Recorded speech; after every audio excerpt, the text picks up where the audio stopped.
Dust এবং ছোট ছোট ধুলিকণা ক্লিন করার জন্য কিন্তু এই প্রোডাক্টটা বেস্ট। দেখা যায় যে ঘর ঝাড়ু দেওয়া অথবা ক্লিন করার পরেও ডাস্ট এইদিক ওইদিক বাতাসে উড়ে বেড়ায় এবং ফ্লোরে এসে আবার জমা হয়ে যায়। তো যাদের ডাস্ট অ্যালার্জি আছে, অ্যাজমার সমস্যা আছে অথবা শ্বাসকষ্টের সমস্যা আছে, তাদের জন্য কিন্তু এই ডাস্টটা খুবই ক্ষতি করে। আর সেই ছোট ছোট ধুলিকণা এবং ডাস্ট ক্লিন করার জন্য কিন্তু এই প্রোডাক্টটার উপরে আর কোনো প্রোডাক্টই হয় না। দেখেন এটা কিন্তু এরকম জাস্ট ঘুরতে ঘুরতে এই ডাস্টগুলো ক্লিন করে ফ্লোর থেকে। আর এইটা কিন্তু টাইলস, মোজাইকের আর এরকম অফিস কার্পেটের উপরে সবচেয়ে ভালো কাজ করে। আর এই যে দেখেন এইটার যে এই সাইডটা আছে, এটা কিন্তু আপনার ডাস্ট টেনে নেওয়ার একটা চেম্বার।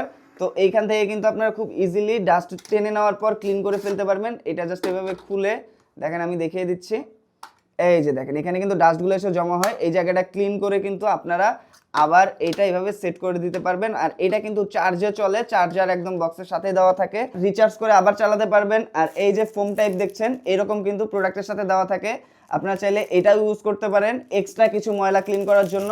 আর এইটা শেষ হয়ে গেলে কিন্তু আপনারা এই সাইজের টিস্যু অথবা কাপড় কেটে আপনারা এটার সাথে ইউজ করতে পারবেন কোনো ঝামেলা ছাড়াই। আর এই যুগে এই এআই রোবট মপ অবশ্যই আপনার ঘরে একটা থাকা দরকার।